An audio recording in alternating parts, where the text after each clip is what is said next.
यल लंबाई की एक तार में आई धारा यक्स अक्ष का धनात्मक दिशा का अनुदिश प्रवाहित हो रहा है। जैसे आपका यह यक्स अक्ष है, इधर धनात्मक है, इधर आपका ऋणात्मक है, यह माइनस है और यह प्लस है।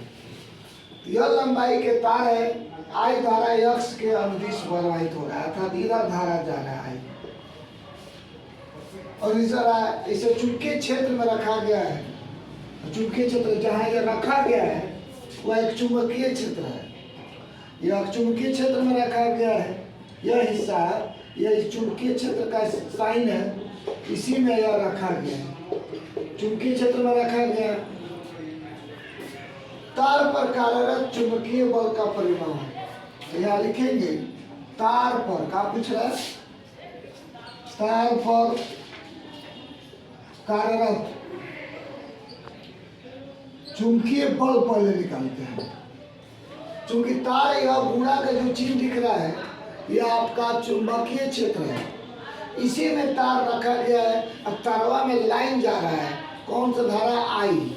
तो उस तार पर लगने वाला बल, तो बल का फॉर्मूला होता है एफ वेक्टर बराबर आई यल गुणे आपका बी। यह चुंबकीय क्षेत्र, यह आपका फॉर्मूला है आई यल वेक्टर क्रॉस बी। यह आपका होता है। आई चूंकि अदिश राशि है इसलिए आपको ऐसे लिखेंगे। तो यह आपको यह एफ वेक्टर इक्वल टू आई यल जो होता है यक्स अक्ष का अनुदिश है, इसलिए इसके जगह पर हम ले लेंगे आपका यल आई कैप का। आई कैप कहाँ से आ गया? तो जवाब यह है चूंकि धारा यक्स अक्ष के अनुदिश प्रवाहित हो रहा है, तो यक्स अक्ष में आई कैप बनता है, वाई अक्ष पर जे कैप बनता है और जेड अक्ष पर के कैप होता है। इसलिए यह यक्स के धनात्मक है, इसलिए आई कैप। और क्रॉस आपका जो होता है इस बी का मान वहाँ दिया है 2 आई कैप प्लस 3 जे कैप माइनस 4 के कैप। ये आपका बी का वैल्यू हो गया और आपका यह यल का वैल्यू हो गया। तो अब इसमें क्रॉस करेंगे तो सदिश गुणा आपको दिख रहा है, तो इसके लिखने का तरीका यह है सदिश गुणा का कि आप ऐसे आप कर लेंगे और आई कैप जे कैप और के कैप लिखेंगे। तो पहले यह है तो इसमें आई कैप है, आई कैप के गुणांक कितना है आपका? यह है आई और यल। इसमें जे नहीं है तो 0 और के नहीं है तो 0। इसके गुणांक में आई के साथ 2 है और जे के साथ 3 है और के के साथ -4 है। यहाँ देख लीजिए फिर यह 2 यहाँ 2 लिख दिया गया, 3 तो 3 -4 तो 4, यह आई जे के हो गया। इसमें सिर्फ आई है क्योंकि यक्स अक्ष अनुदिश जे के नहीं, इसलिए जे के जगह पर 0 लिख दिया गया।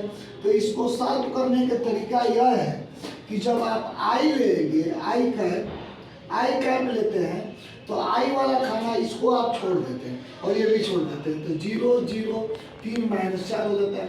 फिर बाद में माइनस जे कैप लेते हैं तो जे वाला लाइन को, यह लाइन को छोड़ देते हैं, तो बचता आपको आई और 0 2 और -4। फिर उसके बाद जब के लाइन लेते हैं प्लस होता है तो के वाला लाइन यह छूट जाता है, यह छूट जाता है, तो आपको होता है आई और 0 2 और 3।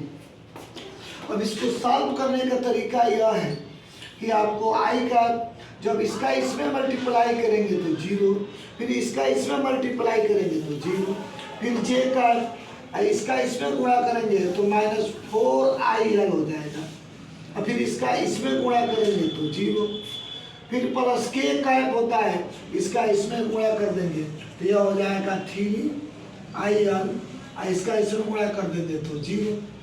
तो इस प्रकार यह आपको प्राप्त हो रहा है आई कैप। यह वेक्टर इक्वल टू इस 0 में से 0 माइनस करेंगे तो 0, फिर इसका मल्टीप्लाई करेंगे तो 0 हो जाएगा, तो 0 आई कैप हो जाएगा।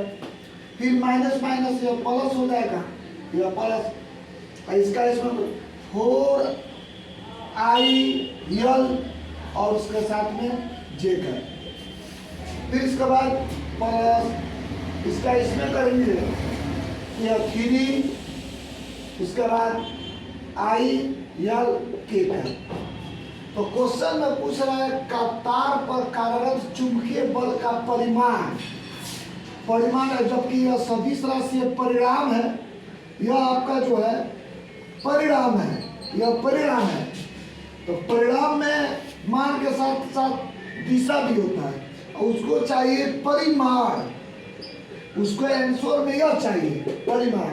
नीट 2023 का क्वेश्चन है, तो इसके लिए यह एरो नहीं देंगे, सिर्फ यह और अंडर रूट जो जे यह आई का गुणांक होता है 0 का स्क्वायर, फिर जे का गुणांक यह है 4 आई यल का स्क्वायर, फिर के का गुणांक है आपका 3 आई यल का स्क्वायर।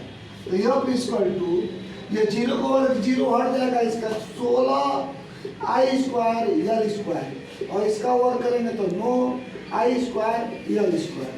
यह इक्वल टू करड़ी में हो जाएगा 16 9 25 आई स्क्वायर यल स्क्वायर।